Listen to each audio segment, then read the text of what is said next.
माता सीता ने भी अपने कर्मों का फल भोगा था। बुरे कर्मों का फल हमेशा बुरा ही मिलता है, चाहे वह इंसान हो या फिर ईश्वर। इसका एक उदाहरण माता सीता का है, जिसका जिक्र रामायण में किया गया है। इस कथा के अनुसार माता सीता को एक तोते से श्राप मिला था। कथा के अनुसार माता सीता बाल्यावस्था में अपनी सहेलियों के साथ बगीचे में खेल रही थी। वहीं बगीचे में एक तोते का जोड़ा पेड़ पर बैठा था। तोता का जोड़ा भगवान राम और माता सीता के बारे में बातें कर रहा था। उनकी बातों को सुनकर माता का ध्यान उन पर गया। मादा तोते ने कहा, अयोध्या के राजकुमार राम काफ़ी प्रतापी राजा होंगे, उनसे माता सीता का विवाह होगा। तोते के मुख से भावी पति का नाम सुनकर माता सीता अचंभित हो गईं। उन्हें अपने बारे में और जानने की इच्छा जागृत हुई, इसलिए उन्होंने अपनी सखियों से कहकर दोनों पक्षियों को पकड़ लिया।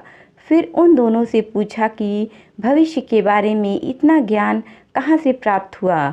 तब पक्षियों ने बताया कि इससे पहले हम महर्षि वाल्मीकि के आश्रम में रहते थे, जहाँ हर रोज़ राम और सीता के जीवन के बारे में बताया जाता है।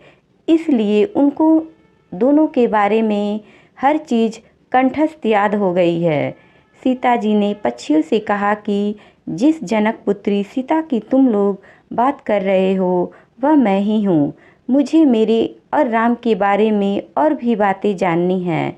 तब नर तोते ने कहा कि हे सीता, आपका विवाह अयोध्या के राजा दशरथ के ज्येष्ठ पुत्र राम के साथ आपका विवाह होगा और आपकी जोड़ी तीनों लोकों में सबसे अद्भुत होगी। सीता जी सवाल पूछती रहें और दोनों तोते जवाब देते रहें।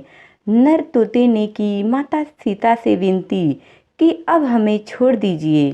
सीता जी ने कहा कि जब तक मेरा विवाह नहीं हो जाता तुम दोनों मेरे साथ राजमहल में ही रहोगे और तुम्हें वहाँ सारी सुख सुविधाएं मिलेंगी।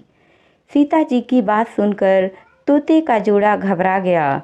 तब नर तोते ने कहा, हे जनक पुत्री, हम गगन के पक्षी हैं, इसलिए हम पिंजरे में बंद रहकर हम जीवित नहीं रह पाएंगे, इसलिए हमको आज़ाद कर दीजिए। तोते ने इसके लिए बहुत याचना की। तब सीता जी ने नर तोते को छोड़ दिया, लेकिन मादा तोते को नहीं छोड़ा और कहा कि यह मेरे साथ रहेगी। नर तोते ने कहा कि मेरी पत्नी गर्भवती है, इसलिए ऐसे समय पर उसको जाने दे। हम दोनों एक दूसरे का वियोग सहन नहीं कर सकते, इसलिए आप मेरी पत्नी को जाने दें। लेकिन सीता जी ने उसकी एक न सुनी। इस पर मादा तोते को बहुत गुस्सा आया और श्राप दिया कि जिस तरह तुमने गर्भावस्था में मेरे पति से मुझको अलग कर दिया है, वैसे ही गर्भावस्था के दौरान तुमको भी पति वियोग सहना पड़ेगा। इतना कहते ही मादा तोते ने अपने प्राण त्याग दिए। मादा तोते के प्राण त्यागने के कुछ समय बाद नर तोते के पत्नी वियोग में प्राण चले गए। इससे माता सीता को बहुत दुख हुआ, लेकिन तब तक बहुत देर हो चुकी थी। बताया जाता है कि अगले जन्म में तोता वही धोबी था जिसने माता सीता के चरित्र पर उंगली उठाई थी, जिसके बाद भगवान राम ने देवी सीता का गर्भावस्था के दौरान त्याग कर दिया। तब माता सीता महर्षि वाल्मीकि के आश्रम पहुंची और वहां उन्होंने लव कुश को जन्म दिया। दोस्तों, कहानी अच्छी लगी तो लाइक करें, शेयर करें, कमेंट करें और चैनल को सब्सक्राइब करें। Thank you.